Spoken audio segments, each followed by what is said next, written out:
Well, good morning, my friends. What is going on? Look at Tanya Rodriguez, bright and early, Virginia Woolf, True Crime Beat. What is going on? There's my girl Susan. I saw Pat in here, Aggie, Uli, Kat. I was talking to Kat about this yesterday, and I've been talking to True Crime Beat about this a lot. I'm tongue-tied. What is going on? My goodness. It is disturbing to me that the judge will not make a decision as to what will be allowed, and as they call it, the sex trial for Mr. Disney. Have to be kidding me. Now, it can be one of two things. It can be he don't feel like screwing with it, and the dude's already in jail for murder, and he's not going anywhere. Or he's truly having to go through and see what can be used and what has to be thrown out due to the way it was collected. But we're going to talk about that. First, let's tell everybody good morning, and we've almost made it to the weekend.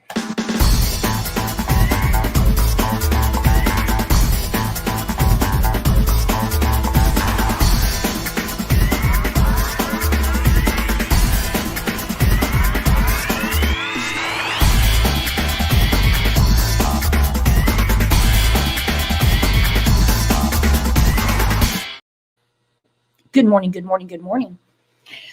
OJ was extra calm yesterday. He wasn't really pulling any of the stuff that he normally likes to pull on me in the mornings, like jumping into the fireplace or pooping on top of the litter box and throwing his dung in front of the back door. He wasn't like doing any of those things, but he's back on it today. Okay, so I have learned a trick with OJ when he's acting up. You see, Uli and Aggie, from time to time, send him treats, okay? He knows exactly where the box is, and I can hear him coming into the room I'm in right now to, kick him out and try to eat him. So it's just kind of a little game we have. But there's this treat that Aggie sent him, and they're called Purr Pops. He loves them. So when he starts being a little black asshole, I say, I'm going to call Aunt Aggie and tell her you can't have any more Purr Pops. Well, he obviously understands English because he stops his shit. But Kat made this for him yesterday, and of course I sent it to Aggie. I got to share it with you guys because Aggie goes, it must be the Purr Pops. You guys have got to see this. Obviously, Kat made it because I'm not that talented.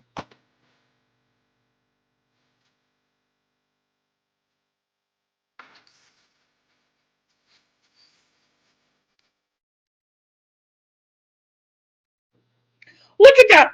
My kitty turns into Mufasa.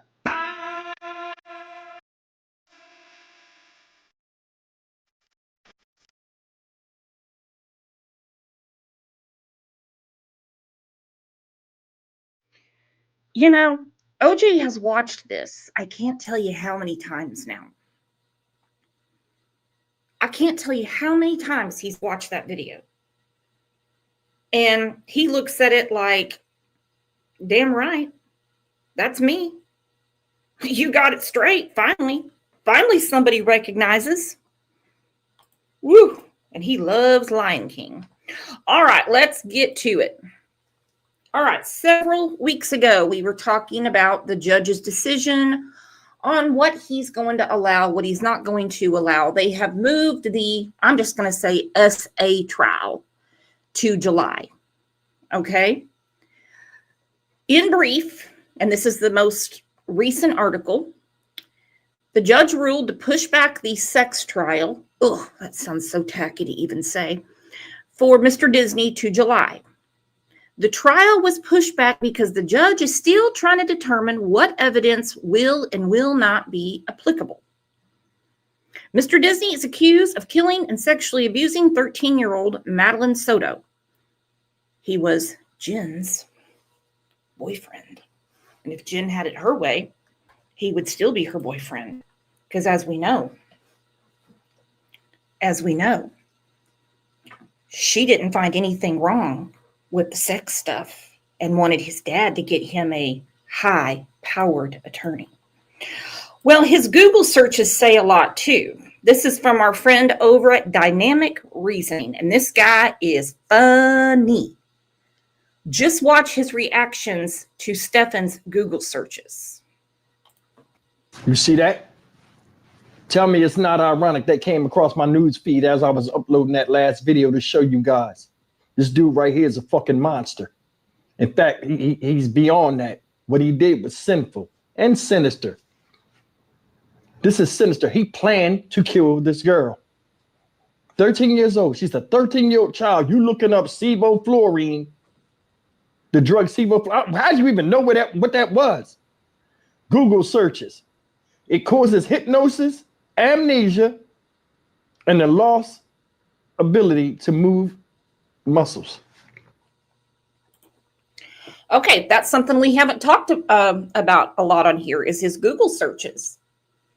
I have not seen any proof that he obtained any of these drugs to cause paralysis in almost like a hypnotic state. Now, because we don't know doesn't mean they don't know. Stephanie said he drugged her to death. Well, we know she was strangled, according to the medical examiner. But these Google searches that are coming out little by little show that he was planning something. Now, what is odd to me is that Jen told the detectives that they share passwords, Google accounts, their Amazon account is shared, So it makes you wonder, how did Jen not know about all of these, I'm going to say images, okay? Images. All in Tanks, what up? Stock Market Steve is another favorite creator. He is real like Brooks. He is super funny. Listen to him. He doesn't mince words at all. But him sitting there just searching for this shit, that's some Casey Anthony shit. Even though Mama got on the stand and lied for her and said that she was looking up chlorophyll, and it just changed to chloroform. That's not what happened. That is not what happened. But these drugs he was looking for are diabolical. Can you imagine being sedated? You can't feel something's wrong with you, but something's happening and you're conscious of it. Now I'm going to tell you something. Sex can be violent sometimes. But could you imagine being a 13-year-old child and having an adult around you that thinks about doing this type of stuff to you? Demonic. Predator and prey.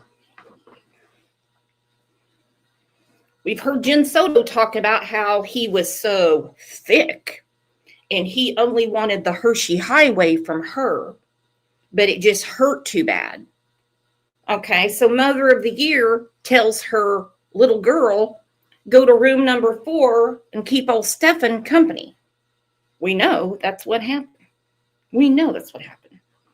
And as far as Stock Market Steve saying sex can be violent, in Diddy's house, in Don Wells' house, in Stefan's house, not around here. Not around here. Greg's a cuddler. He's a cuddler. And it's a good 2 hours after he talks about how great he is in bed. Okay? I'm telling you guys right now. Okay? He's a cuddler. Nothing violent here. Unless OJ gets mad about us romping in the sheets. Then we got a problem. See, I'm going to bring something down to you. I forgot to add this in my last video. The biggest thing with these types of crimes, they're crimes that people do willingly, but don't want to be associated with. Nobody wants to be known as somebody that touches children or violates them. That's why his fight is so hard and he keeping his damn mouth shut.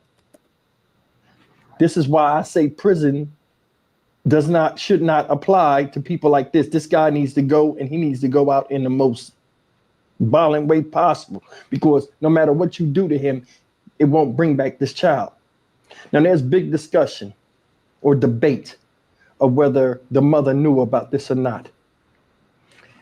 In one way, I say she did, because just the long-standing times of how he was touching this girl and all this stuff, she was so oblivious to actual signs in seeing in her actions of her child. Hell, the school saw it. How come she didn't? I think she put herself in a position where she was going to assume the role of the breadwinner. Long as she had somebody, AKA this dumbass, he knew it, accepted the role, hit her with the I'm looking for a job shit, or probably didn't because she's passive as hell. She don't want to deal with her own kid. This guy right here steps in, you know what I'm saying? Acts like he cares, on and off with their relationship, unemployed. What did I tell you? Anybody will stay where they're the most comfortable. And he was comfortable with Jen Soto. As dumb as the whole situation sounds, boredom is the devil's playground. She said when she came home that day, he was on the computer. Always on the computer, always ordering those little trinkets that he paints for his hobby, some game he plays. Always talking to little kids about Digimon. Freaking Digimon. Exactly, Big T. Big T said common sense says yes. I go back to the simplest things in these cases. The simplest things. And one of the simplest things that a mom does is laundry. We're talking about an 8-year-old little girl. 9, 10, 11, 12, then turning 13. You cannot tell me that in those years she never did her daughter's laundry and didn't notice that there was something wrong. I mean, one of the stories, well, it's not a story. I mean, it's evidence in a probable cause affidavit that it was, if Maddie wanted to play with his phone, then she would get so much time on the phone, and then she had to play with him in order to repay the phone time. He killed your daughter. He on a computer. Wasn't looking for no job. What did they say? We don't know why he'd be looking like this. Because he ain't got a child that's going to get surgery, and he ain't had no fucking job. I told you, bum ass dude. Seen it right there. Bum. This guy looked up ways in which he could torture a child. Said he strangled her so hard, it broke a bone in her fucking neck. I've never heard that before. That you squeeze somebody's neck or garrote them so bad that their neck break. Now, I'm sure it didn't happen before, but think about it. This is a tall dude. He got to have some strength with him. 13-year-old girl. Even if she could get her hands up there to do that and try to get it off, the ligature march would have been so tight, the pressure would have been, she couldn't get her fingers back there.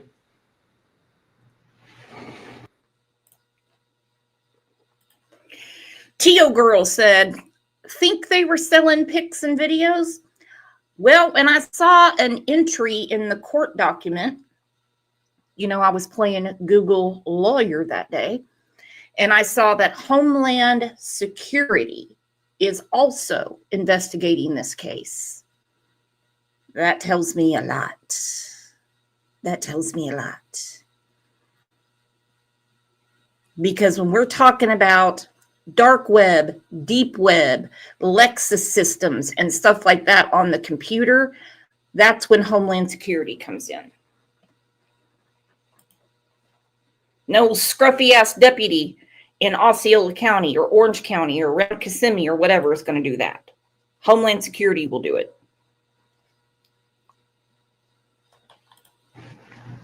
This is horrible.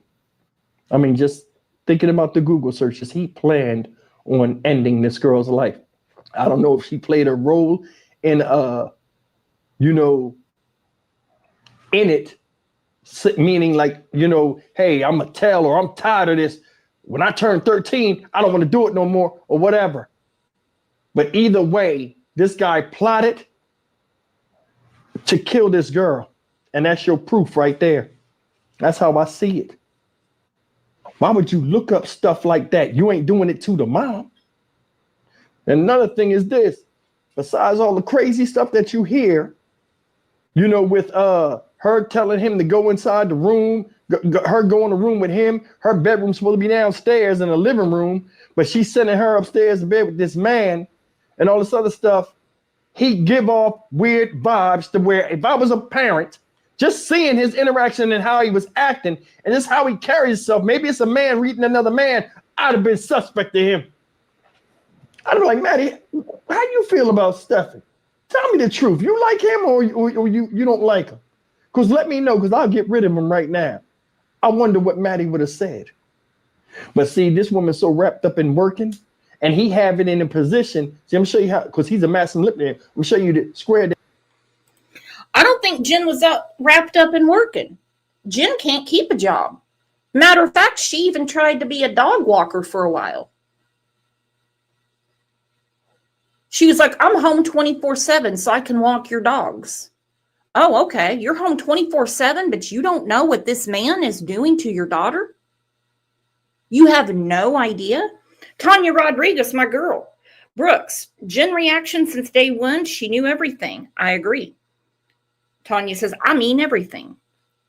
This is why she told Stefan's parents to get him a lawyer. She damn sure did. And she was in a panic, according to Christopher Stearns. In a panic. When she said, you've got to get him a lawyer. You've got to get him a lawyer. It's because she was hit with the truth. This wasn't a new revelation to her. This was somebody found out what's been going on in her house. That happens. As long as he can keep her financially bound, meaning where she got to stay at work, because remember, she worked late. As long as she stay at work, because he's spending all the money up or doing whatever he got to do, she's taking care of his big ass, a grown ass man. Uh-huh. He have control of where she's at and when and what she's doing. He set this thing up. He's so dumb, he's stupid. And I'm being honest with you, this dude give off a childish vibe. He weird, awkward, bum, not working. This whole thing was a recipe for disaster. And just learning about the phone searches and stuff, that's really scary, guys. That, you know, you never know what somebody's thinking that's around you, but when they're in their household and the monster's right there, to have that happen, it's beyond words. Let's face it, most of these cases we talk about, it is very rarely stranger danger. Very rarely. Okay?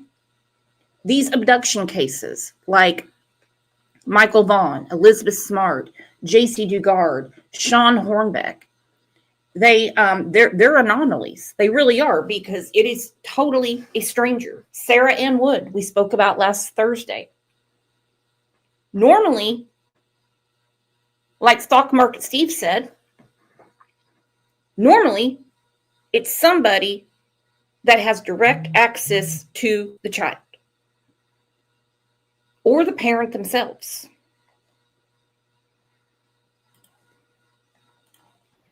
It's beyond words. I don't know if she had anything to do with, you know, knowing that, you know, or enabling Stephen to do what she didn't enable him, whether she wanted to or not. But you cannot tell me at certain times in a relationship with her and seeing the interaction between her and her daughter that it was an eyebrow raising. And like maybe she just dismissed it. But I mean, some people are dumb like that. But either way, this whole thing, when you're looking at it, is terrifying. You don't get to be dumb when you're a parent. We all know that. You don't get to be dumb when you're a parent. Do parents make mistakes? Oh, you betcha. Oh, you betcha. But the mistake was made every day for 5 years. That is willful ignorance for Jen to keep her boyfriend. By the way, it is raining in here, Kimberly, and I see before the show, our girl Sophia, you guys are gifted memberships. If you received a membership, well, you know who to thank.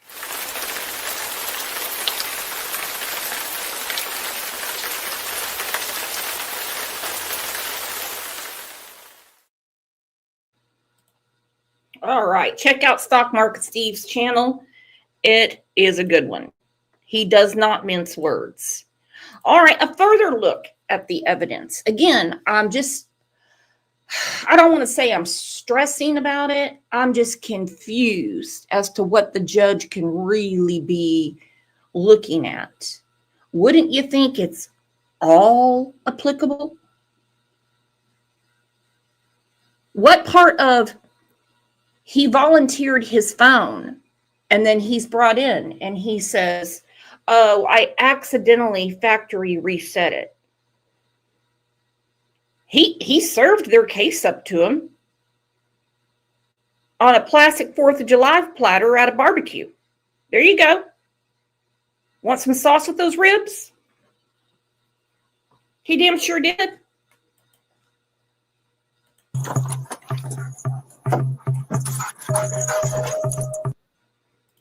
Chrissy, did you fall on your phone? Or do your kids have the phone? What the hell Chrissy doing? What the hell Chrissy doing? Good morning, Jinbug. Jinbug said predators prey. They prey on the weak and disguise themselves real well.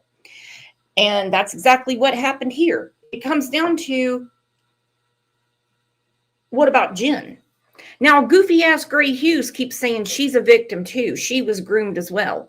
Hell no, she's a grown-ass woman. She's a grown-ass woman.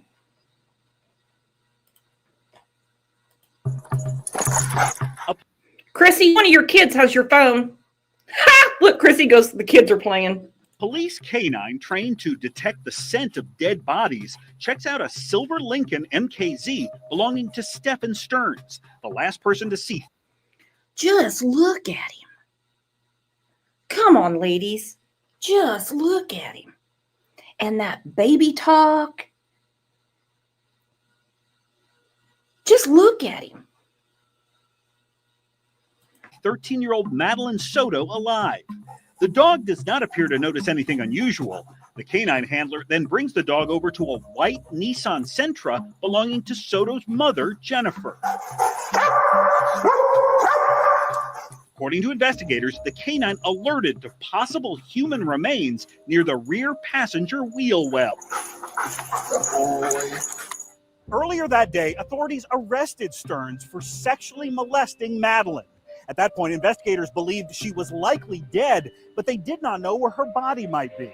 So detectives used license plate readers, surveillance cameras, and other investigative tools trying to bring justice for Madeline.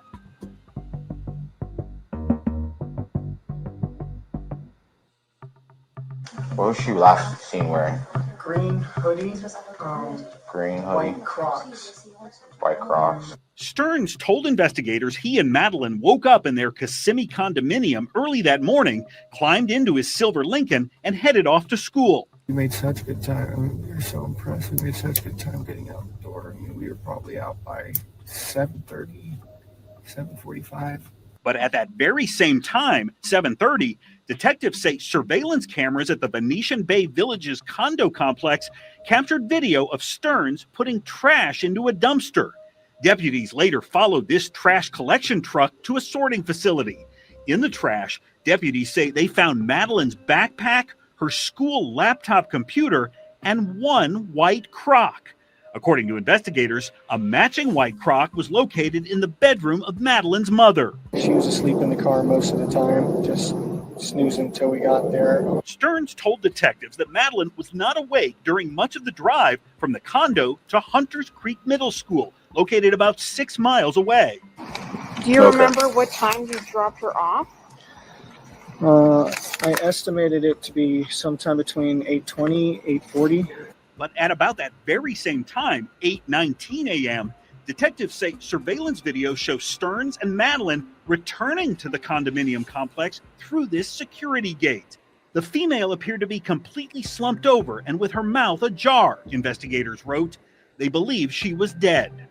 I talked to him. He showed me his little clicker. And he's like, hey man, I'm clicking, it's not working. This security guard says he opened the gate to allow Stearns back in. Again, many people came across him that day.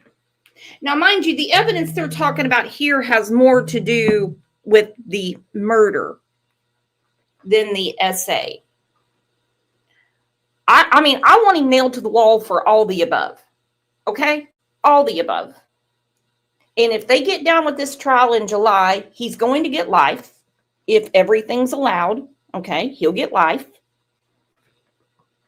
Hopefully, then they can say, if you go ahead and just plead guilty to murder, then we don't have to go through this anymore. Because the truth is, for the essay alone, which is a lot, in the state of Florida, they could still give him the death penalty. And that's what he's really fighting about. He don't want the needle. Just remember there was a woman like sleeping beside him with a green shirt. Did you see her move at all? No. Okay, she was just still. Stearns never mentioned that he returned here to the condo until detectives confronted him about it. His explanation contradicted that security guard who says Stearns had a gate clicker. I had forgotten something. I had forgotten my gate clicker. I'm sorry. I forgot. I had gone back to the house real quick after we left because I forgot my gate clicker. Did she go inside with you? No, she was in the car still. She was asleep. Where in the car? Passenger side. Stearns told investigators he left the condo again and took Madeline to school. But instead, it appears he came to this area around SeaWorld, miles away from her school. At 9:02 a.m., investigators say those traffic cameras up there captured video of Stearns driving through this intersection with Madeline's lifeless body. At 9:35 a.m., cameras at an Orlando office building reportedly showed the silver Lincoln entering this parking garage. According to a report, Stearns can be seen moving Madeline's body from the passenger seat to the trunk of his car, which was filled with other belongings. Yeah, you don't put people in the trunk that are sleeping, okay? And look at that trunk. What's he got canes and shit in there for? What the hell is all that?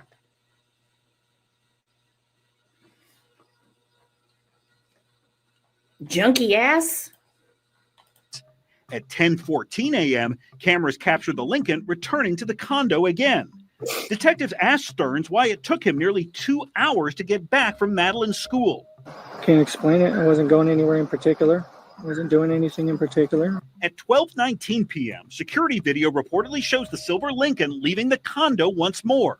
Using images of the car from license plate readers and traffic cameras, investigators say they can prove the vehicle traveled east from Kissimmee along US 192 towards St. Cloud. According to detectives, the last documented sighting of the Lincoln was near Hickory Tree Road, where it turned south off 192. That just happens to be about 9 miles from the spot where investigators would later find Madeline's body. I had a couple errands to run over on 192. While driving to some stores in Kissimmee, Stearns says he got a flat tire, but he could not tell detectives exactly where he stopped to put on the spare. I'm so sorry. I'm drawing a blank as any specific businesses or names. These police photos show the rubber tire was completely shredded off the wheel. While changing the tire, Stearns says he injured his hand. That tire change delayed Stearns from returning home, he says, so he could not pick up Madeline after school. Instead, Jennifer Soto headed out alone to get her daughter. Well, I went to pick her up from school today, Okay. and she never came out. Jennifer Soto reported her daughter's disappearance to law enforcement that evening, launching the missing child investigation. She and her boyfriend then returned home, but Stearns reportedly did not stick around. Stefan went out sometime in the middle of the night and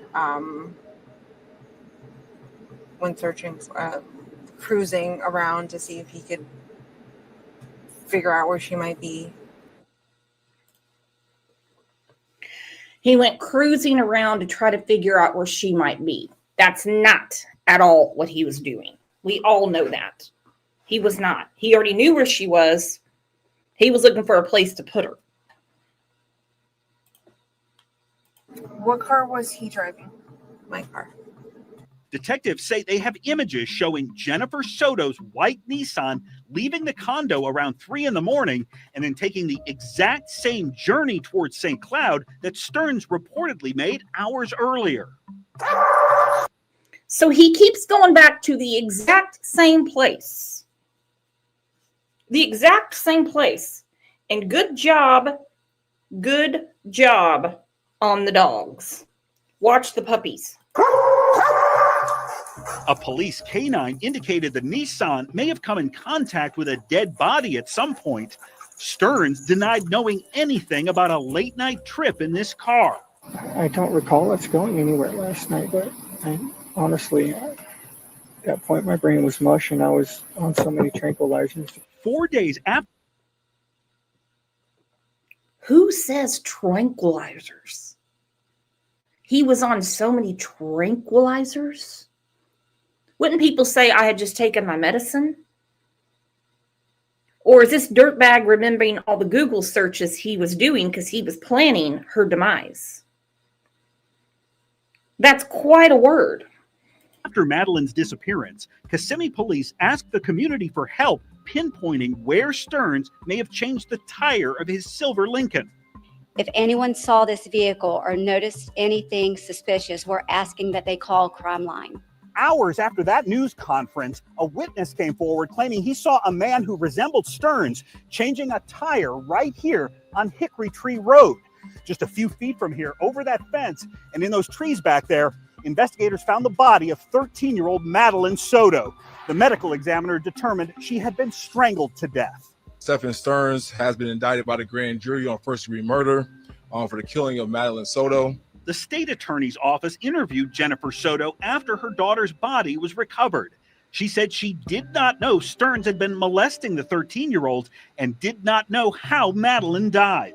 Basically, you have two warrants, so I'll let you know what those are. Stearns, who faces the death penalty if convicted of killing Madeleine, has pleaded not guilty to more than 60 criminal charges, including child pornography possession, sexual battery on a child, and first-degree murder. 60. Not guilty to 60. Then you have his enabling parents that are still sending him hard candy and Michael Crichton books and money for him to get ice cream and good coffee. Makes no sense. 60. Over 60 charges.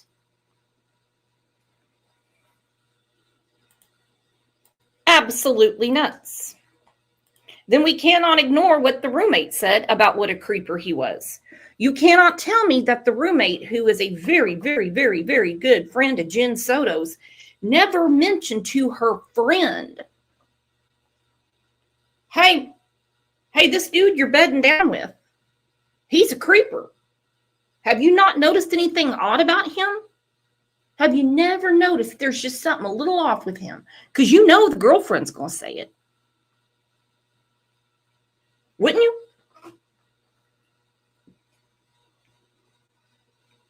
Friends don't mince words, especially when it comes to the pogo stick their friend is with. You can be like, woo, I smell desperation on that one. Hoo. No working bastard taking pictures of me underneath the bathroom door.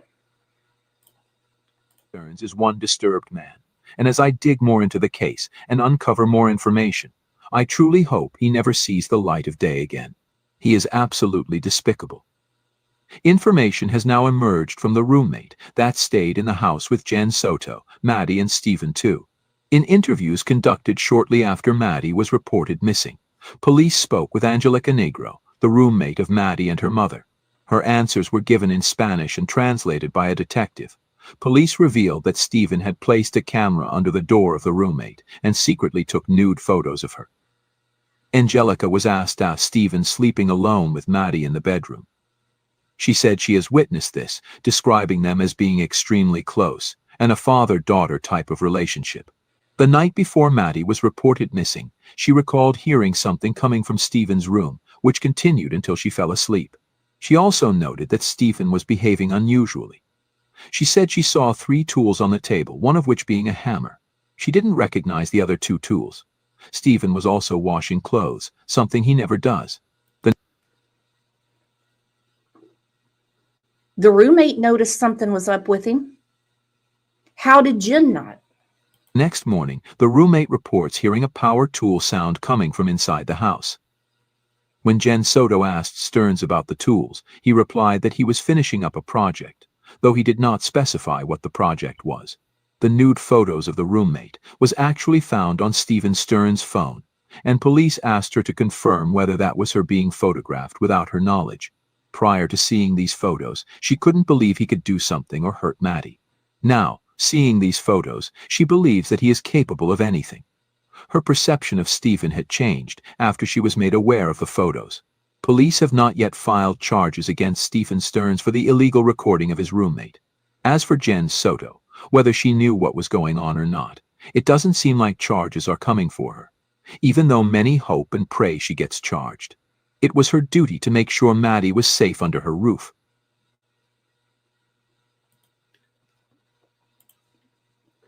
It was 100% her duty. And her little duper's delights, her little smirks and smiles and giggles, she put many people in danger, herself included, having him around. Obviously, her daughter Madeline, who was horribly abused and murdered, the roommates, their children. You're never going to convince me that Madeline was the only person he ever victimized. Okay? And don't forget, Jen Soto said her biggest fear was that he was going to pull a Woody Allen and fall in love with Madeline and then leave her. All right, now let's get back to Scumbag. Try not to spend too much time on Jen because I'll be here all day. I cannot stand her. I can't even stand looking at her. So we're going to revisit when they confronted Stefan with all the evidence and what he already knows. And I'm just really hoping that this judge, his assistants, the people that work for him, around him, go in July, guns a-blazing, to get him put away forever and get the damn needle. Electric chair has a better ring to it, but they don't do that in Florida. Cruising around a little bit. Okay, but I asked you earlier, like what you were doing, and you said you were there for like 5 or 10 minutes, and then you came back home. I mean, I don't know what to say. It was just a normal day. I didn't have anything important to do. The smoke shop was supposed to open soon, so I made my way over there. Wasn't any particular rush, though. Okay, but can you help me explain to them, because I don't know the explanation or the answer to this question, okay? So can you help me explain to them why there's such a delay in the time? No. With Stefan unable to provide an answer, more surveillance footage will need to be reviewed to track his movements. Meanwhile, a suspicious act by Stefan raises serious alarms for investigators. I left my phone at home in the morning, too. I was so busy riding Herd over to get us out the door on time that I left my phone. She left her phone. Okay. We both left our phones. Did you have your phone when you went to the smoke shop? Not the first time after I dropped her off. I was still without it. I got my phone and went back to the smoke shop Okay. later when I got home. And then I also noticed, I was checking your call history.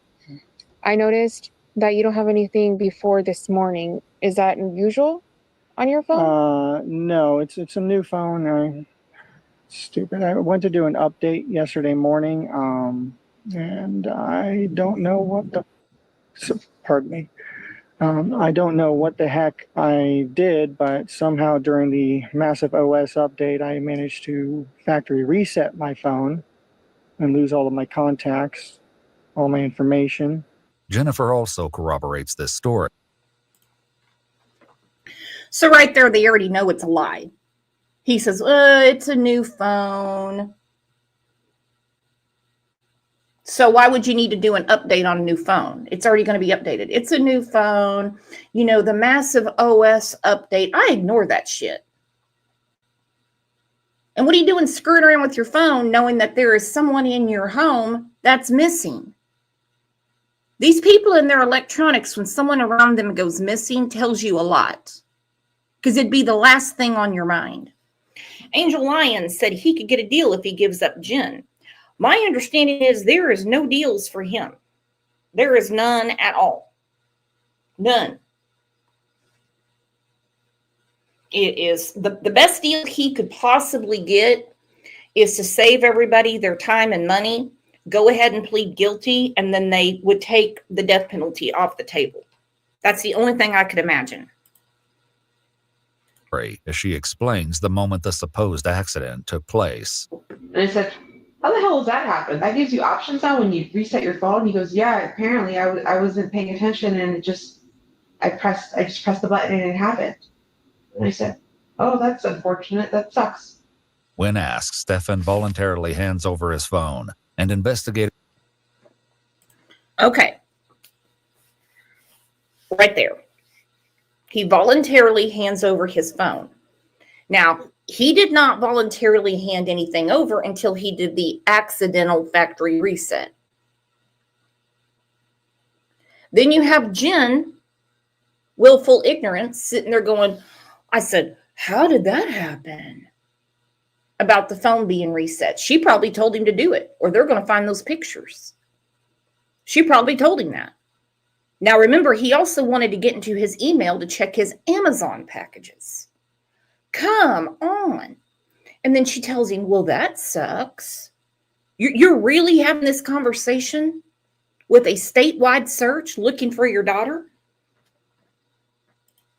But he voluntarily gave it over. For whatever reason, the judge that's overseeing the sex abuse trial, the pictures, all of that nasty, nasty stuff, isn't convinced it was voluntary. Investigators begin a forensic download to determine its contents. They uncover that at 12:12 p.m. on February 26th, the phone was factory reset by manually navigating to the device's settings, and that it had nothing to do with a system update. It said upon reviewing Stefan's cellular phone download, the following was observed. On February 26th at little afternoon, a factory reset was done in his phone. This can only be accomplished by navigating to the settings option in the phone, tapping general management, swipe and tap reset.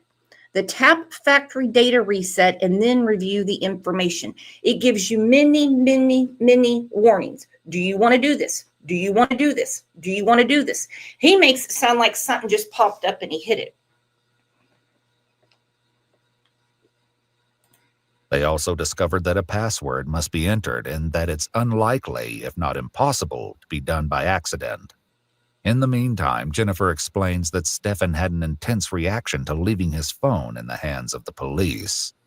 So earlier that day, I think Detective Hunt came, or somebody came, and asked Stefan for his cell phone. If he would willingly give it up so that they can look at it, or if they would need a warrant. And I remember him saying, should I have asked a warrant? Should I have? And I'm like, no, if you've got nothing to hide, give him your phone. And I think we hung out in the house for a little bit. And then when you guys came in the evening and you guys told us to wait outside and we waited in my car, he started getting very anxious and very panicky, going, I want my phone back. I want my phone back. And I said, listen, at this point, it's their phone. It's theirs forever. I don't give a. We will buy you a new phone. It doesn't matter anymore. Whatever they need, they need. Like, let them look at it. And he's like, I just want my phone back. And I'm just like, are you trying to make yourself more suspicious? Because like, if you were to go demand your phone back right now, that would look suspicious. Like, what are you doing? What they would later discover hidden in the data would shock investigators and completely. Okay, so she knew right there. Now, it seems to me that she's just telling them a story. Okay, that's how it seems to me. She's a little too nonchalant considering the tragic situation she's in and the gravity of what he was doing. You know, wanting his phone back. And she says, do you want to look even more suspicious? That is a key statement. Do you want to look even more suspicious? So she knew everything was sus deluxe. She knew it.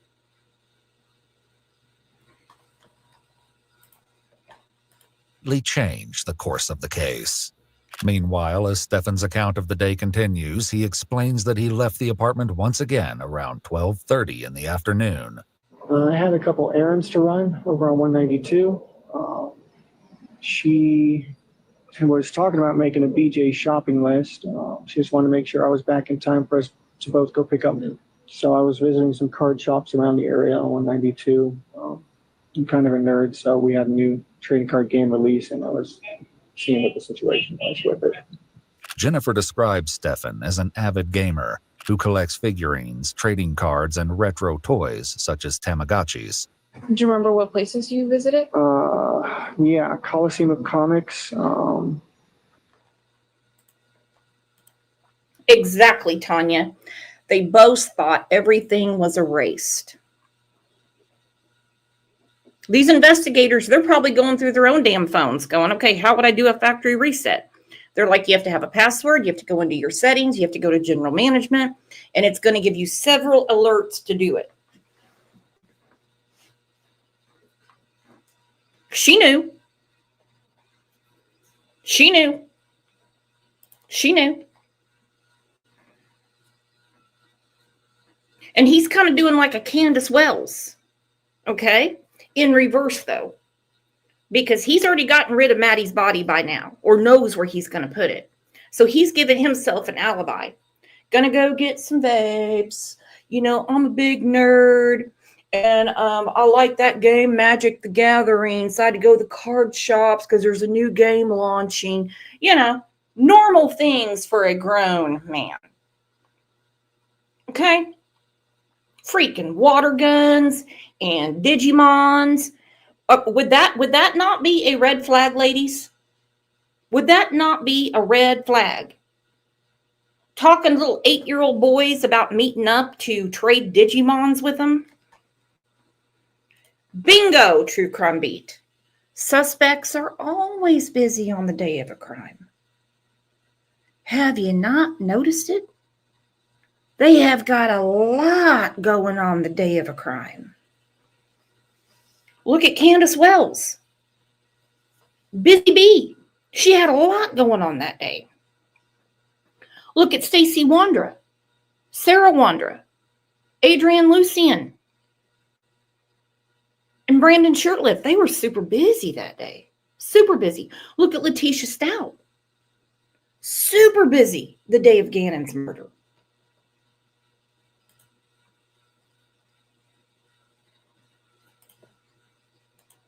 Stopped by a couple Targets, and I was going to go to House Rules Games down by Oak and 192. But I didn't make it that far. I got a flat tire on the way. Between the factory phone reset and now the flat tire, the suspicious circumstances keep adding up. Jennifer continues, explaining what happened as the time approached to pick up Madeline from school. 2:30 rolls around, and I'm already calling Stefan, and he's not picking up his phone. About 10 minutes later, I get a phone call from him going, I just got back home. I left my phone home again. I'm so sorry. How long ago did you leave? And I said, about 10 minutes ago. He goes, I'm so sorry. I missed it. I really wanted to go with you. And I'm just like, it's fine. Investigators attempt to... She's like, it's fine. It's fine. Good morning, Lisa A. Hey, we have 230 people listening and only a few commenting. We don't bite. Come in and say hi. Come in and say hi. And don't forget, we're live every day at 9 a.m. Again, we don't bite, especially True Crime Beat, because she's vegan. She won't bite you. OJ does, but he's taking a nap. To pinpoint where the tire change occurred, but once again, Stefan seems to struggle with his memory. Do you remember where you got your flat tire? It was on 192. I pulled into one of those plazas somewhere. Do you remember the name of the plaza by any chance? Though investigators were unaware at the time, Stefan's flat tire would eventually be the key to a massive breakthrough in the search for Madeline. Meanwhile, Jennifer explained she went to the school to pick up Madeline, and more inconsistencies come up. 410 rolls around and she's still not out, or 409. And then at this point, I'm feeling the pressure from the cars behind me. I'm like, okay, they're all full. They're all waiting for me to leave and she's not here yet. So I take off and I'm thinking, maybe I missed her. Maybe I forgot to tell her I was picking her up from school today because I don't know if she knew that I wasn't working. So I left thinking maybe she walked. That's pretty close to school. Let me go drive back down and wait along the path she would walk and just wait. And I parked and I waited. Maybe somewhere between 5 to 10 minutes. She still wasn't there. And I looked at the time and I'm like, okay, she should be back at my mom's office by now. Maybe she took a different path and I didn't see. She's still not here. And I'm like, that's really strange. And I think at this point I call Stefan and I tell him she didn't make it. She's absent today. There's no attendance of her at all today. Later that evening, Jennifer, Stefan, and concerned family members met with police to report Madeline missing. Oh, boy, they did. Oh, they did. And look at Kimberly, man. I think she fell on the gift button. Look at that. She gifted more Crime Lines and Lies memberships. Well, you all know who to thank. You all know who to thank. Let's get our umbrellas, shall we?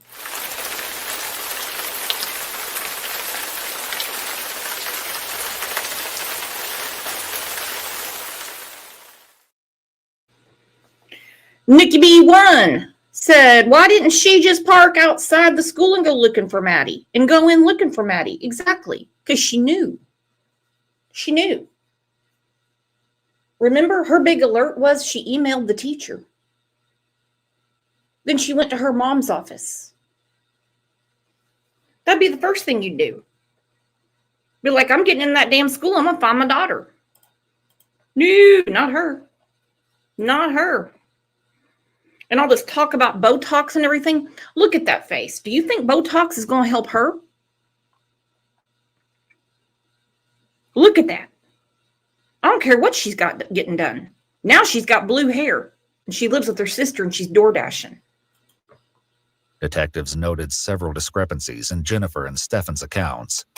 Jennifer initially claimed she saw Madeline getting ready for school, later saying she only heard her.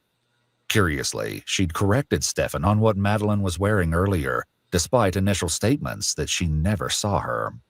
White Crocs. Either blue or black pants. I think black shorts. Black shorts? Yeah. Black shorts? Mm-hmm. Okay. Additionally, a review of cameras near where Stefan supposedly left Madeline doesn't show his car in the area, and cameras capture him moving in the opposite direction at the time he was supposedly dropping her off at school. A license plate reader also captured Stefan 9 miles away in St. Cloud at the time he was supposedly heading toward House Rules Games in Kissimmee, where he disappears from cameras for approximately 54 minutes. With suspicious circumstances surrounding Madeline's disappearance, police prohibit Stefan and Jennifer from re-entering their apartment on the night of February 27th, 1 day following Madeline's disappearance. Jennifer's reaction to the news was far from what investigators expected. I think at this point, when I noticed that forensics was locking down the house and you guys said we couldn't come back, I told him to call his dad.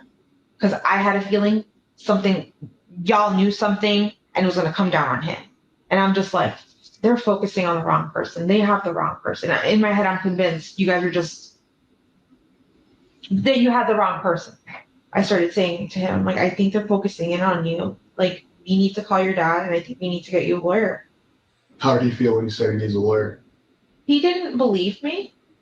Like, when I told him, like, don't you see forensics is closing down the house? They know something, or there's something, like, they know something. Something's happening. They wouldn't be locking down the house this way if they didn't have suspicions of something. Sure, Jan. Sure, Jan. How come you didn't think they were focusing on you? Think about that. She knew it was all tied to Stefan. She knew it. She knew it all along. So she calls his dad. I just knew in my head they had the wrong person. They're focusing on him. Okay, whoa. How do you know they're not focusing on you, home skillet? Why weren't you calling your madre saying, I think I'm going to need a lawyer? We can't even go in our own house. They could be focusing on me. They're not being very nice to me. They're asking me a lot of very leading questions. But she wants to get him a lawyer? Why was she not trying to get a lawyer for her damn self? And screw him. Send him up the river. On the night of February 27th, after the police seized Stefan's phone in their apartment, they booked a hotel with Stefan's dad, Chris, a retired Orange County police deputy. Chris will soon speak with police, sharing his own fears and suspicions about his son. Meanwhile, the following morning, Stefan's sudden absence from the hotel doesn't go unnoticed. The following morning, I wake up, I think around 9 o'clock in the morning, and Stefan's not there. And I remember thinking, he left again without his phone and didn't tell anyone where he was going. That's suspicious again. Why is he trying to? Well, we took his phone, so he got a new phone? He didn't get the new phone until later that day, where his dad woke up, came to our hotel room, and then handed him a phone. But he rolled in around 11:15, rolled in with a cup of Wawa, and said, oh, I'm so sorry, I was just driving around. I grabbed some Wawa on 182 and got lost. I didn't know how to get back to the hotel, but I'm here now. And I'm just like, detectives are about to show up. What the f- would have happened if they showed up and you weren't here? Like, you would have been a fugitive. Like, what are you doing? And he was just apologetic about not telling anyone where he went. But you know, I mean, he had a Wawa cup and he said he was up at 192. Yeah, but in reality, I know that he truly took my car in the middle of the night to Northport, Florida, and was down there for an hour and came back. Cameras capture Stefan leaving the hotel lobby at 4:35 a.m. in Jennifer's car. A license plate reader captures him again 1 mile from his parents' home in Northport, Florida, near. Well, I'll tell you what. For people that just need their sleep and need their sleep and need their Seroquel and need their tranquilizers, as he said, they certainly didn't have a real good sleep pattern when they felt like they were under the gun from police. 4:34 in the morning. She's up all bright-eyed and bushy-tailed, realizing he's not there at 8 in the morning. But everybody just had to have their R&R, their sleep, their good old REM, the night of Madeline's murder. Nearly 150 miles from Kissimmee at 6:29 a.m. Investigators urgently speak with Stefan's dad, Chris, as their suspicions surrounding Stefan's activities solidify their suspicions about it being connected with Madeline's whereabouts. Or did he tell you he was in Northport today? I'm assuming he did it based on the reaction. Okay. So you need to take a seat? Or? No. Okay. He was in Northport. Yes. We have more than enough reason to believe that Stefan was in Northport today at the exit he took you to your house. Our concern is we're conducting a missing person investigation. Yeah. Given the proximity of that exit to your home, what we're trying to find out is if she's just hanging out in your house, you just want to get her somewhere safe, we want to put eyes on her, make sure she's okay. Chris contacts his wife, who's currently at their house in Northport, to let her know that local police are on the way.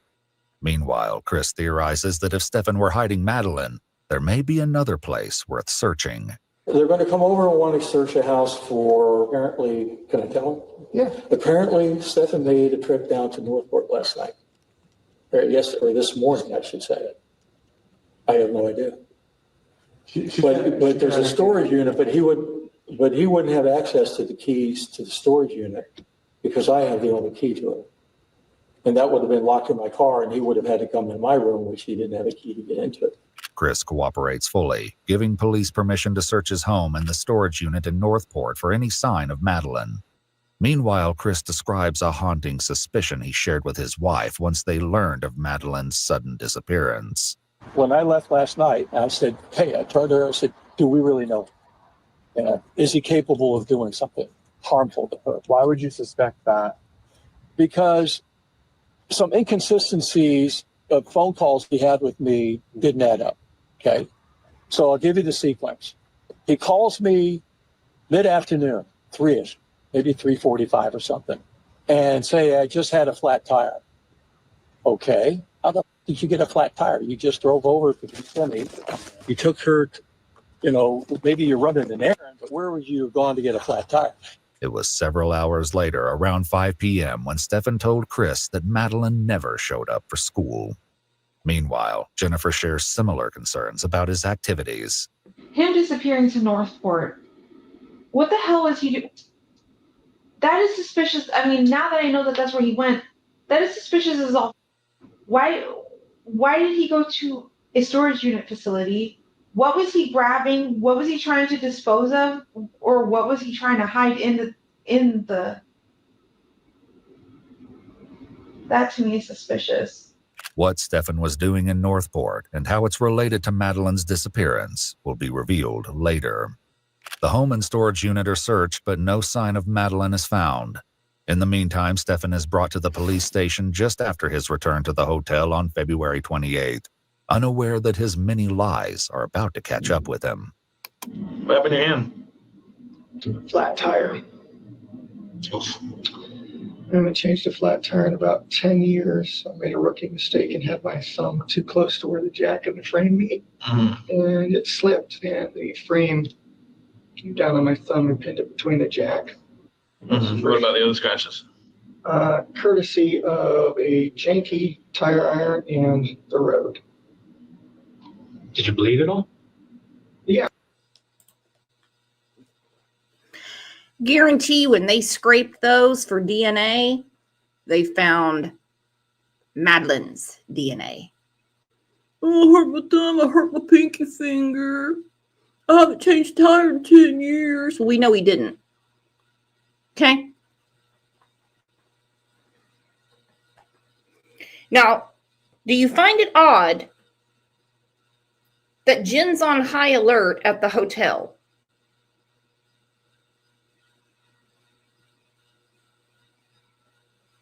Stefan's gone at 4:34 in the morning. She wakes up 8 o'clock in the morning. Stefan's gone.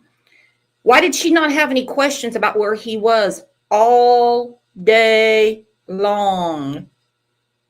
The day of Madeline's murder and disappearance. She didn't have any questions that day, did she?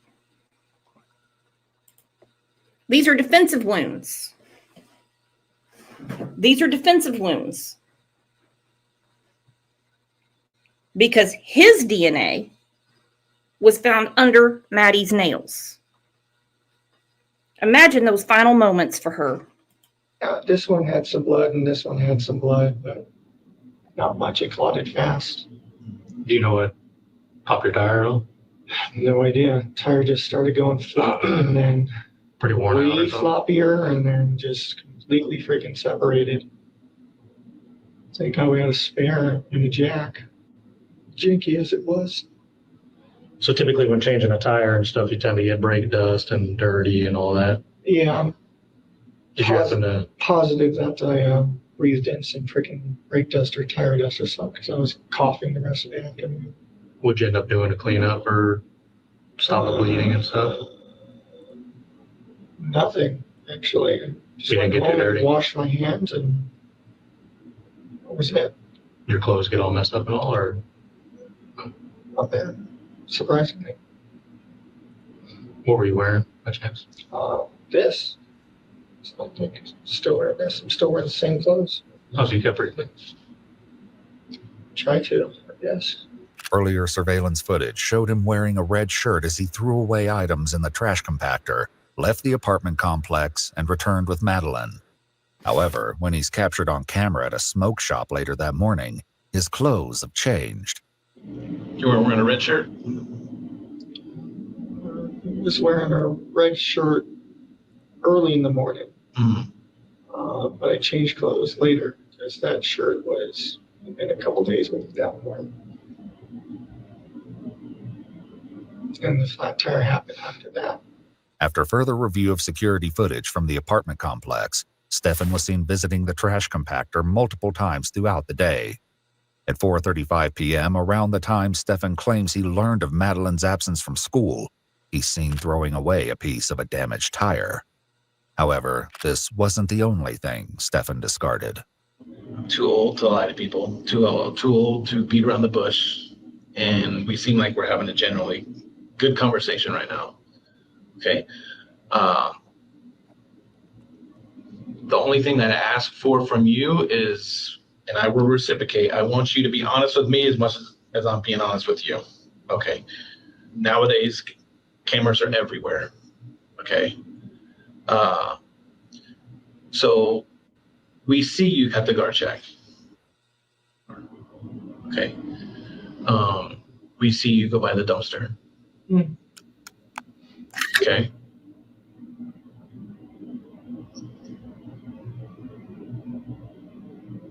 I may have taken some trash with me then. What was in the trash? House trash. House trash? Yeah. When you for school, did she have her backpack with her? Yes. She did. Did she have her school computer with her? Yes. Presumably, yes. Presumably. Okay. She should have.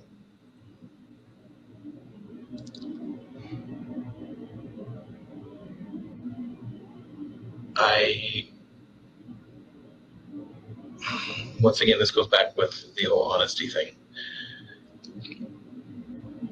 There was things in that trash bag that got thrown away that probably shouldn't have been thrown away. Near the tire, a Hawaiian print backpack, school laptop, and one white Croc were found, all believed to belong to Madeleine Soto. Stefan's story of watching Madeleine walk toward the school with her belongings falls apart with this devastating discovery, prompting the detective to make a desperate plea for the truth. Well, I can confidently tell you she did not go to school with her backpack. How's that? Because we found it in the trash.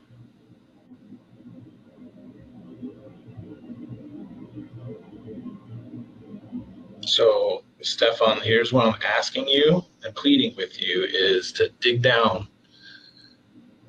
and do some soul searching. I have kids. He's got kids. And this little girl's out there somewhere that we need to know where. And I really, really, really think you can help us. I mean, you want to get something off your chest. I don't know what it is, but I'm pleading with you. I don't know. I don't. Though Stefan continues to deny the truth, the evidence against him is mounting. Goodness, look at that trash. You know what really scares me? Is that he acts so soft-spoken, like he's some sort of like harmless little kitten. Okay? That's honestly, it's how he acts.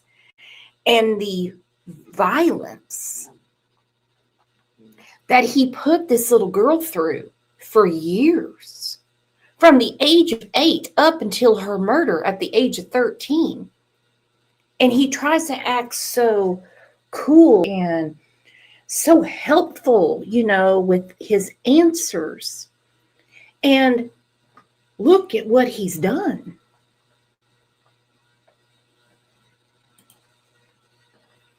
If I was the roommate, I would have been calling the police for well check visits all the time. I'd been like, there is something wrong with him. There is something wrong with him. Detectives are far from finished as they prepare to confront him with the jaw-dropping discovery from his cell phone, a disturbing revelation that will be nearly impossible for Stefan to deny. What do you think was on the phone? Text messages. Mm-hmm. Emails. Old stuff. Pictures? Oh, yeah. What kind of pictures were on there? Trading card pictures, lightsaber pictures, Disney pictures, Do you have a Google account? Yeah. Do you save pictures to your Google account? Sometimes. Or is it automatically? I know sometimes phones sync to a cloud and. Yeah. I think it backs up to Google. And then sometimes when you reset your phone and your phone updates and puts these apps back on your phone, sometimes they will put the images back on your phone. I'm not sure. Jimmy. Oh, I assume so. Jimmy packed pictures of you. Probably. I mean, went to Look at him. Oh, shit. Thought I did that factory reset. Pictures of lightsabers. Disney. Okay, say you're a creep without saying you're a creep. Lightsabers and Disney. Any pictures of you? He's kind of like, define me. Define me. Now, on one hand, he talks about what a nerd he is, and he's just so into technology. I guess he doesn't understand how the cloud works. That's what I'm talking about. Georgia Girl just got a Crime Lines and Lies membership. So did Mandy Cat, Sherry Cardwell. Annie's back. Bianca, woohoo. Look at that. Starting to get humid and musty in here with all that rain. Disney, took selfies on the train. She got back from Puerto Rico and had her hair braided. We got pictures of that. All sorts of pictures. Family events. Any other pictures you can think of? On February 28th, 2 days after Madeleine's disappearance, the digital forensics team was able to recover hundreds of images and videos from the phone and a Google Cloud account. The images date back as far as when Madeleine was only 8 years old. 8 years. Though few images show Stefan's face, a unique black mark on his genitals would later match those seen in the photos. More discoveries would later come from his search history, with horrifying implications. Here's where I'm going to be brutally honest with you. There's a phone. And I'm pretty sure you know what some of those pictures are about.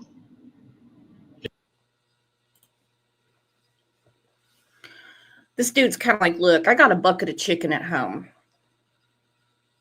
Okay? So I'm just gonna shoot it to you. You know what's on that damn phone.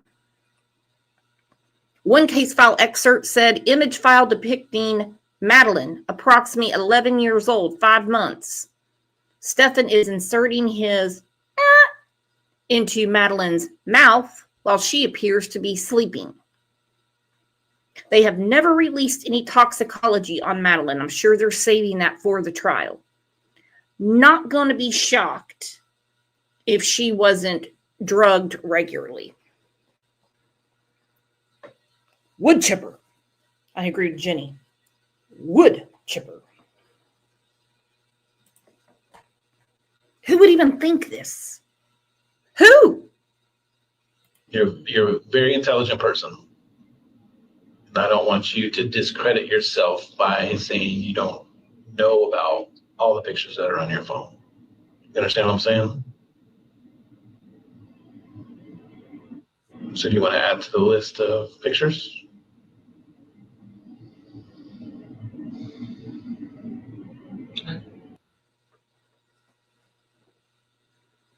And then there's another case file excerpt. Again, taking his to her mouth while she's underneath a blanket this time. And I love how they're talking to him. You're a very intelligent person. We don't want to discredit your intelligence because, you know, you're the smartest motherfucker in the room, right? So we just want you to be aware of what we found. I will never understand how these detectives, when they are doing interrogations after seeing what they have seen, how they hold their composure. They know this little girl is dead. They know they're probably staring straight into the face of a murderer. By this time, they know what else he had been doing to her. I don't know if I could do it. I really don't. No. Should I be talking with a lawyer right now? I can't answer that question. My sole purpose right now is to see if I can find, and I'm really hoping you can help me. Okay. Well, I'd like to try to help, but I feel like I should probably have a lawyer present at this point. In a nearby interrogation room, Jennifer is presented with the distressing evidence. However, her initial reaction leaves investigators in shock. We have his phone. We were able to get into his phone. And there are some very, very unfortunate graphic pictures with, I wish I could tell you this was all a made up story, but it's not. Did you ever suspect anything like this? No? You okay? How are you feeling right now? I can't breathe. She doesn't even ask what the pictures are. We found some very disturbing graphic pictures of Madeleine on his phone. Did you suspect any of this? She goes, no. Then she says, I can't breathe. She doesn't even know what the pictures are of. She doesn't even know. Or she does know. Wouldn't you go, graphic? Pictures of what? What are you talking about? She knew. Okay, my friends? Nasty bitch knew. Is this a surprise? Is there photos of her? Mm-hmm. Yes. So you know how we have his phone? Obviously, that's how we were able to find the photos in there. I don't want to believe that this is true. Can I see some of that evidence? What makes you believe that it's not? I thought I knew him well enough. Though investigators insist the photos are true, Jennifer continues to ask them to show her the proof. Despite their concerns that the images may be too difficult for her to see, they ultimately reveal one of the images to her. Jennifer's reaction, however, will soon lead the detective to a chilling conclusion. So what do you think should happen to Stefan? I'm afraid to say press charges, but what else? There's a side of me that wants to say he's innocent, but this doesn't happen. What an idiot. Trying to decide if she wants to press charges. Lady, you don't have that kind of power. How many idiots have we met over the past years of people saying, I'm going to press charges. I'm going to press charges. You don't have a D and an A behind your name. You don't get to press charges, you stupid fuck. You can file a police report, but it's up to the state. Can I make one decision now and change my mind later? I think you already made your decision. But you never changed your mind. Hence why your daughter is raped and dead. Can I make one decision now and change my mind later? If I decide not to press charges now, could I change my mind and press charges later? It's a lot to digest. Okay, so I don't want to make you answer that right now. But when we come back, we'll talk more about it. She's our main focus. That's where I'm at. I know that the acts happened, but I'm not convinced that he didn't take her to school. I'm not convinced that he's the reason she's gone. Because if this had been going on for so long, what's the motive? Why Monday? Why that day? Why the day after her birthday when we were supposed to spend the entire week together and have such a great time? Like we had plans. Like we knew we were just going to be together that week and we were going to have a good time. So I just can't think like, why? When you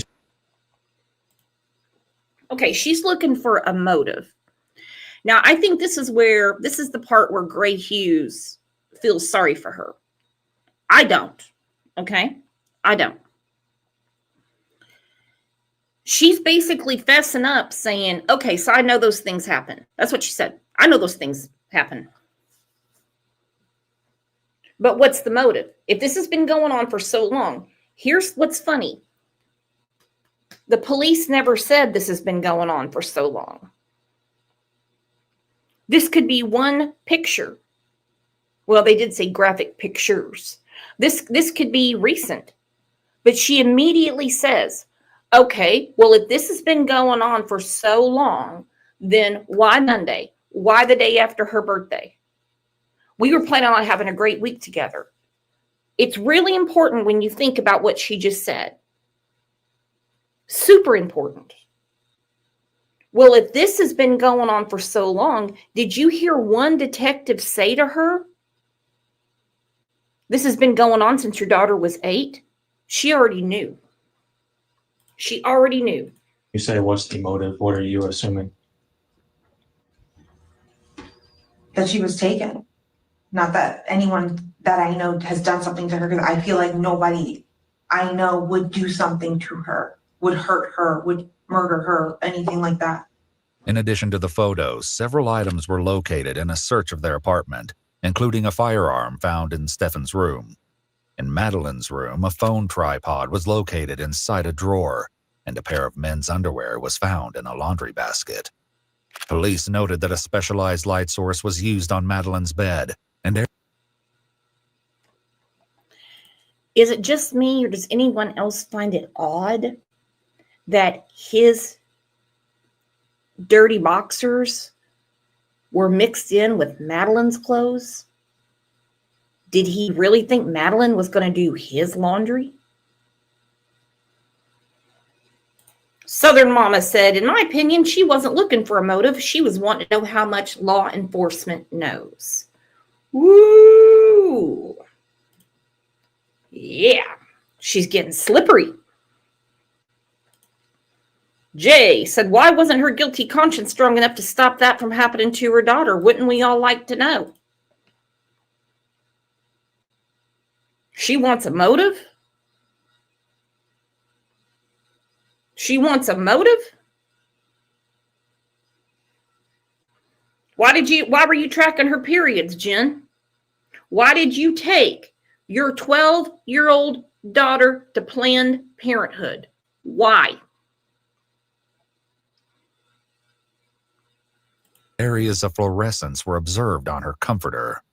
Additionally, Madeline's school notebook was found and appeared to contain graphic depictions of sexual acts.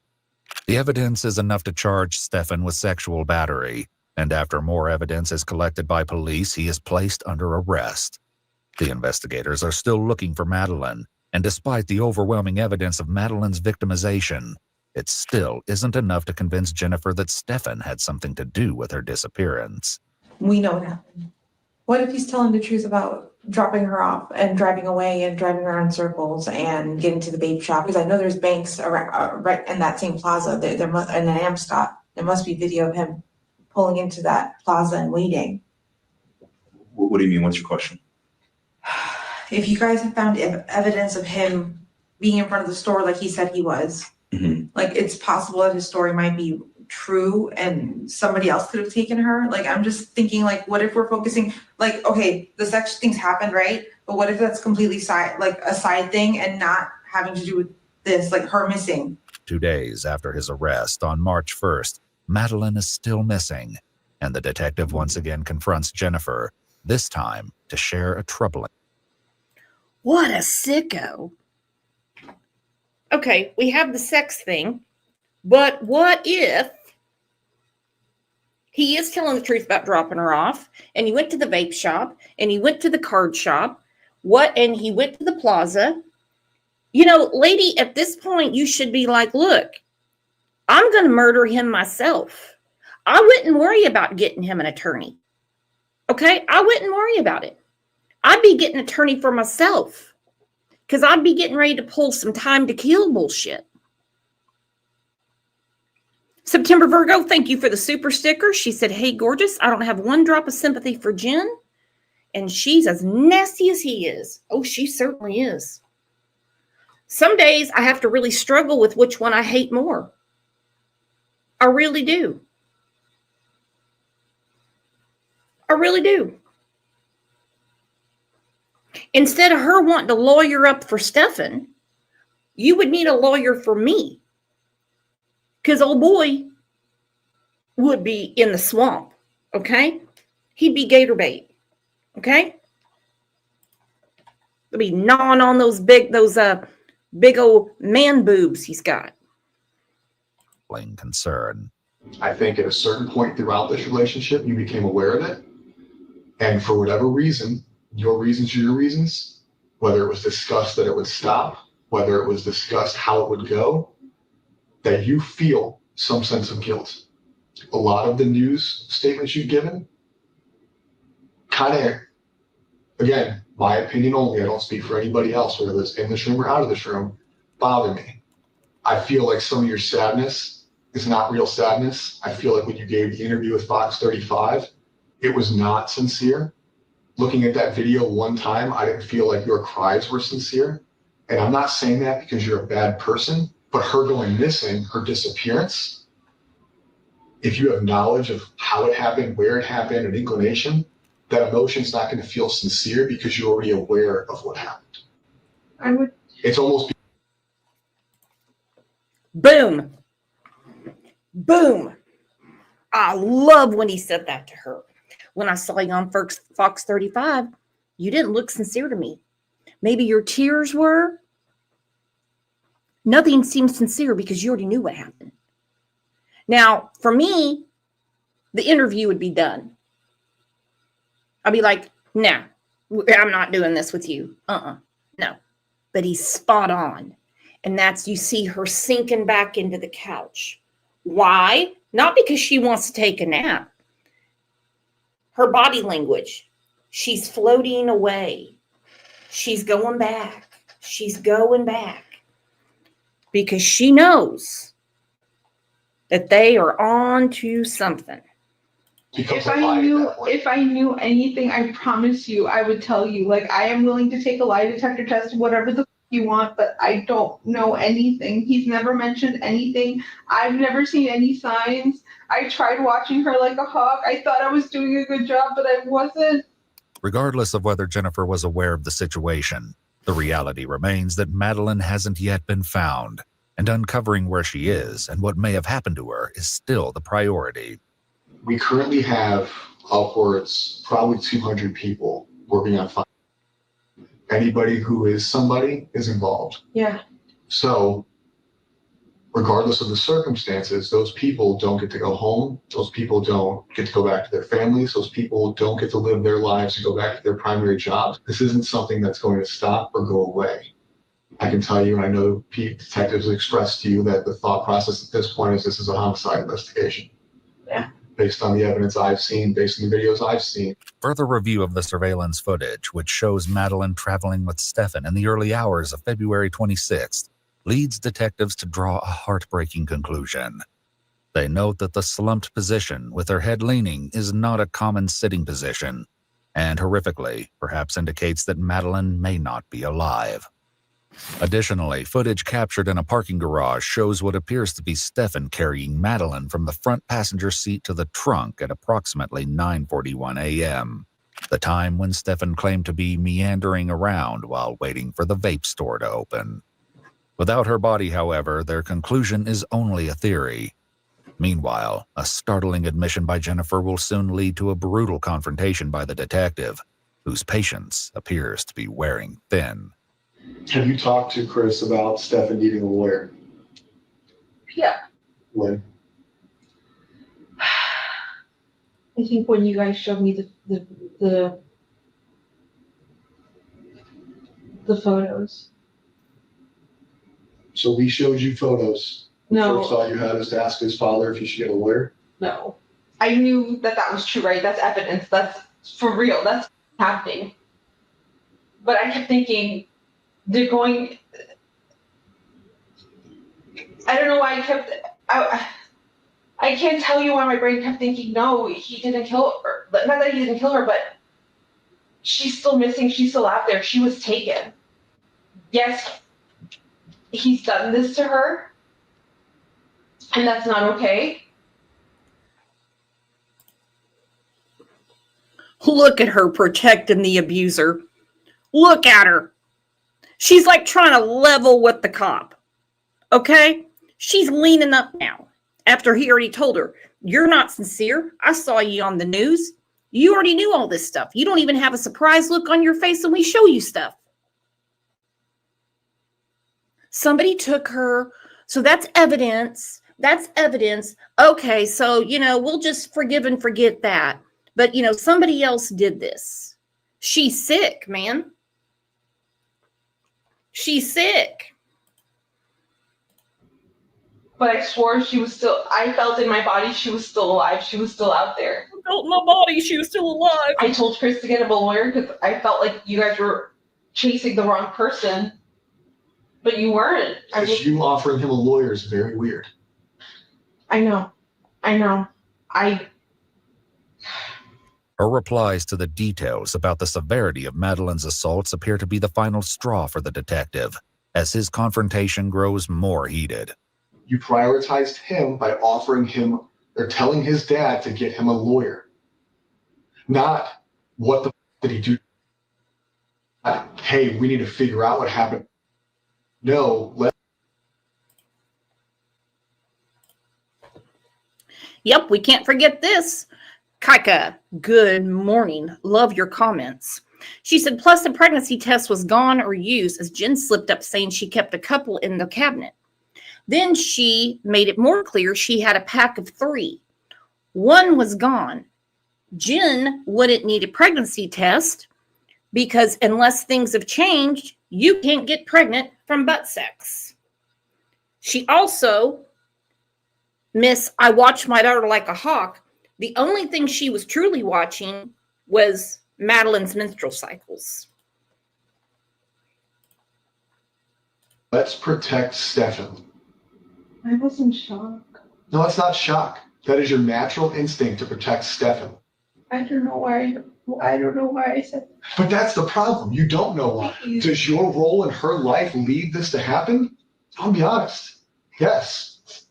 I know.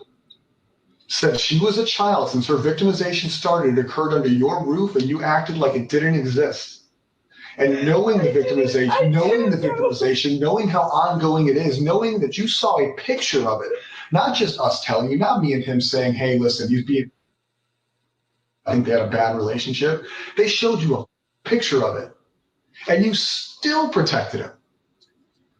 So how am I supposed to not think that the thought process in your mind is until she's found, Stefan can't be charged with murder? Because we both now know that you don't want him to be charged with murder because you want him to have a lawyer. No, I don't. That was oh, then. He can't be charged with murder. That was then. Everything that you guys have shown me since then and have showed me that he's So we lying have to show this you a whole picture time. of her dead in the car for you to finally not take his side? Despite his theory that Madeleine is deceased, they've yet to locate any sign of her remains. If their devastating theory is correct, the question remains, what motive would Stefan have to end her life? What do you think made him snap?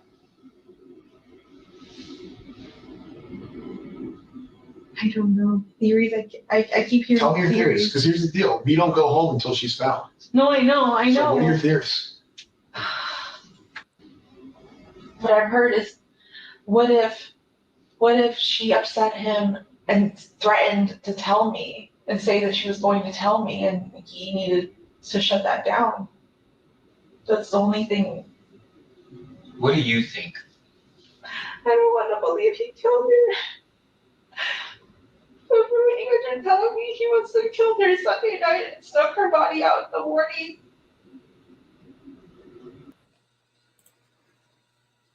Now she says it. By the way, this interrogation is great, and they all need to be done like this. Someone in other counties need to take a note, okay?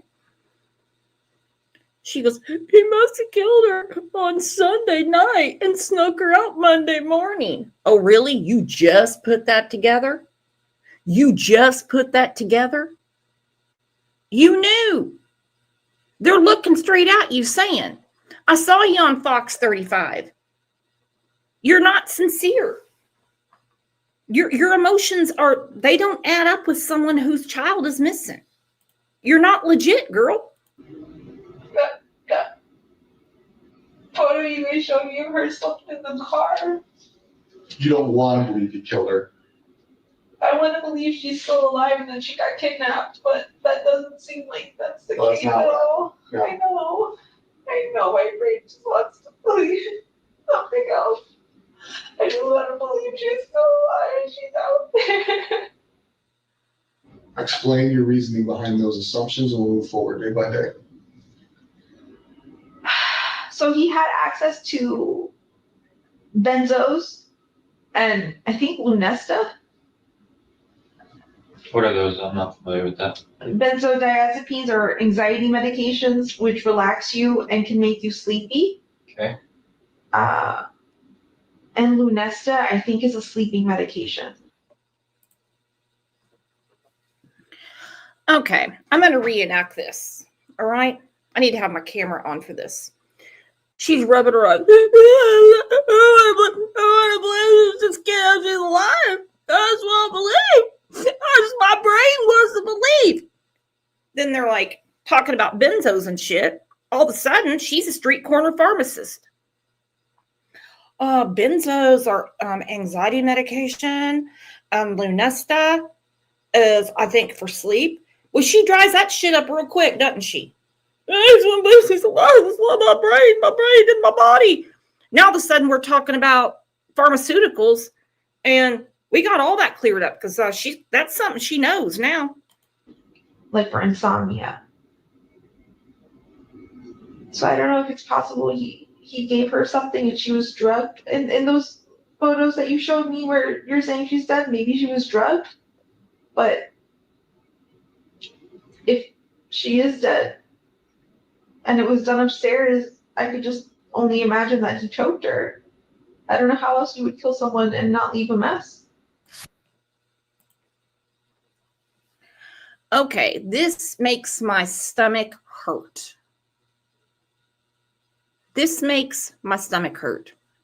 The only thing I could think of is he choked her. Well, about 2 months later,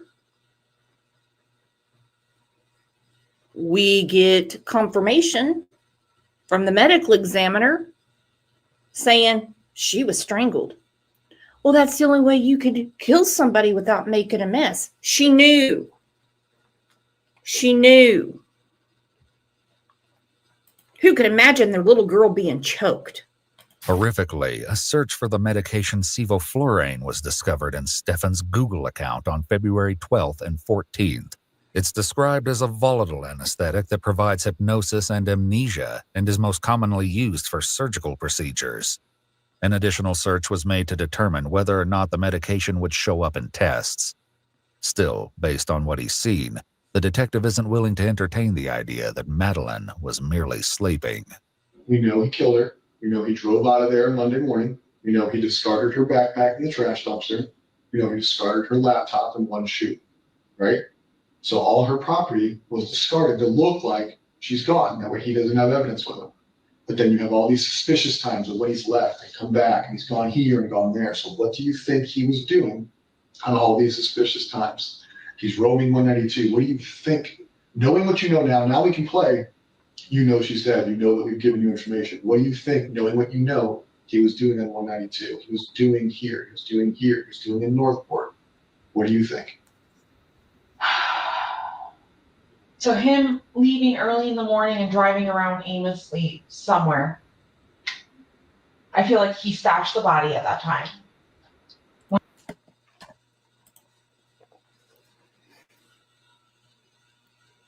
Are you guys smelling what I'm stepping in? Anybody sniff it? Cookie sniffed it. The body. The body. That's how detached she is from her daughter. Because she's like, okay, so he's driving around aimlessly. He's like, he's on 192. He went to Northport. Well, I just think he stashed the body. This is your daughter. You nasty whore. This is your daughter. Listen to her again. It's described as a volatile anesthetic that provides hypnosis and amnesia and is most commonly used for surgical procedures. An additional search was made to determine whether or not the medication would show up in tests. Still, based on what he's seen, the detective isn't willing to entertain the idea that Madeline was merely sleeping. We know he killed her. We know he drove out of there on Monday morning. We know he discarded her backpack in the trash dumpster.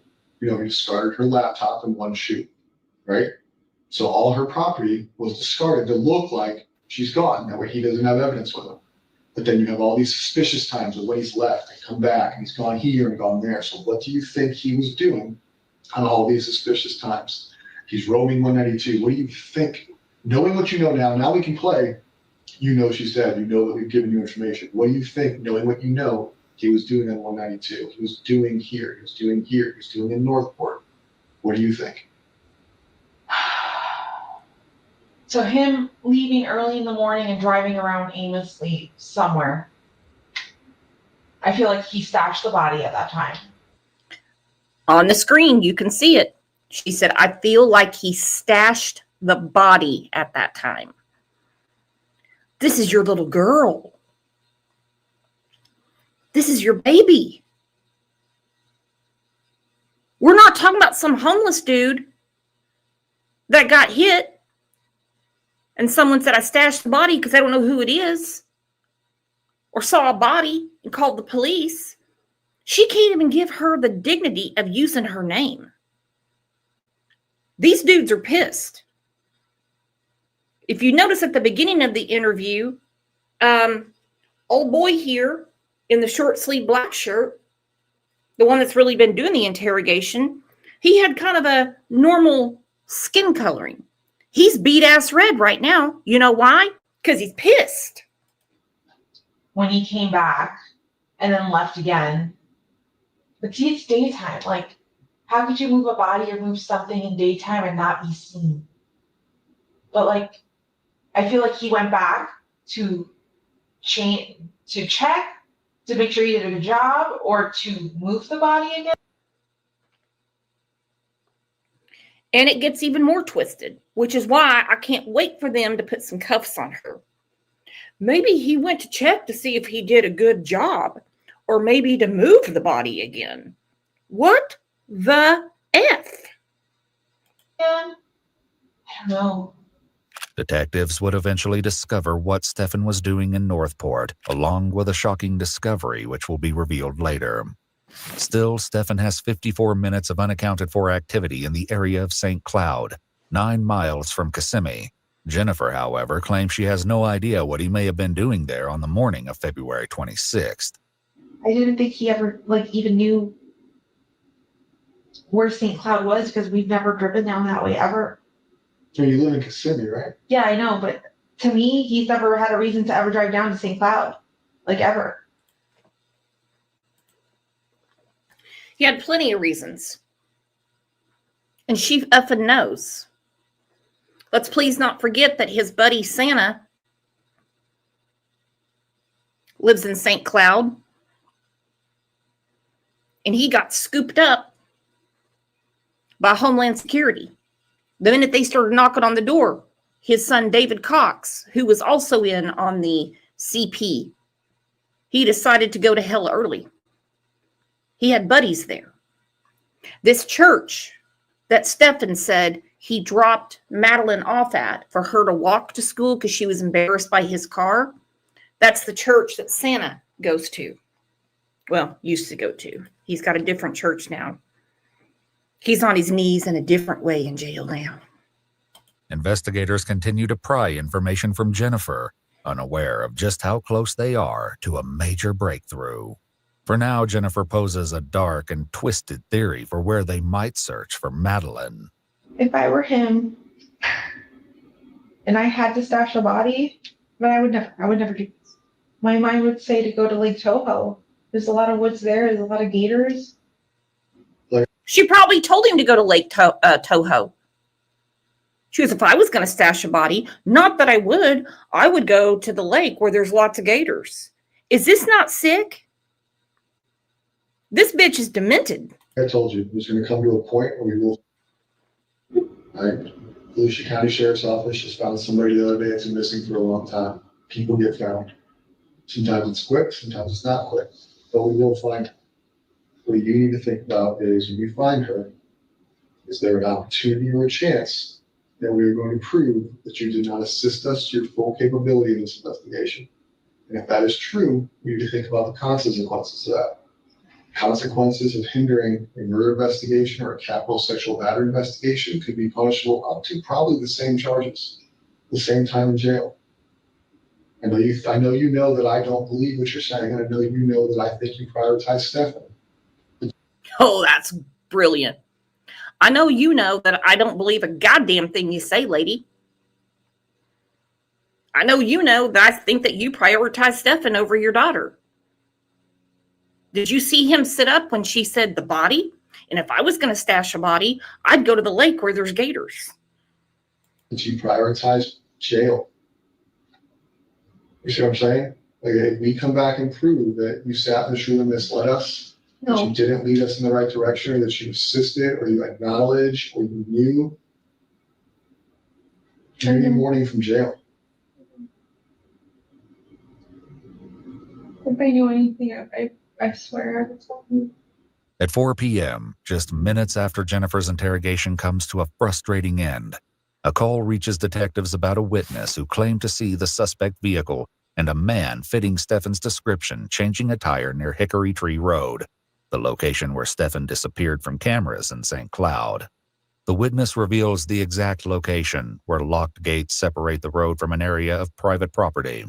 The property owner gives police permission to enter, and horrifically, tucked inside a long expanse of bamboo trees, Madeline's body is discovered. She's found wearing a green-colored sweatshirt and blue jeans, and her body is covered by pieces of what appeared to be hay or dry grass. The bottoms of her socks are clean, suggesting she was carried. Records would also reveal the sickening purpose of Stefan's trip to Northport while his family slept at the hotel. According to police records, at 6:34 a.m., just after arriving in Northport, Stefan attempted to log into his Google account. It was later that Chris discovered the hard drive for Stefan's computer had been removed and placed in a bin at Chris's storage facility. He handed it over to the police, where it was found to contain over 35,000 explicit images of children. In a call between Chris and Stefan recorded from the jail, Stefan is confronted with the grim reality of a long future behind bars. The penalty for the crimes you have been charged with carry a minimum 40-year sentence. So obviously we're going to be gone. We'll all be gone. We're sad about that, obviously, because there won't be anybody here for you when you come out. 35,000 images in his dad's storage unit. And it doesn't say of Madeline. It says children. Children. Again, like I said, I did notice a note of appearance in one of the court documents, which is Homeland Security. Well, that might be the reason that we're moving Madeline's case to July, because they have to find all of these children. It's not just one. Trust me, one's bad enough. 35,000. And just with that interview alone with Jen, she should be locked up for something. Man, I'm telling you, I would find something. I don't even know. You'd have to get real inventive since they don't have any physical evidence. It just makes me sick. And we've been talking about the case of Madeline Soto for way over a year. And, you know, you guys, when a case hits hot, you know, and the grease is bouncing out of the pan and everybody's hungry for information, I get it. But you guys are always, you'll stay to the very end to get justice for these people, these children mainly. And I just think it's awesome because, well, you're awesome people. You really are. Well, I hope you have a great rest of your Thursday. I got farming to do. I don't know if anybody knew about that about me. I'm a farmer. So when the weather gets nice, I'm always outside farming. You guys have a great rest of your day. And I will see you back here tomorrow at 9 a.m. Please subscribe. Please get reminded. Don't be a stranger. Come see us every morning. You will not be disappointed because you're not going to find better people on the internet than you find right here at Crime Lines and Lies. Love you.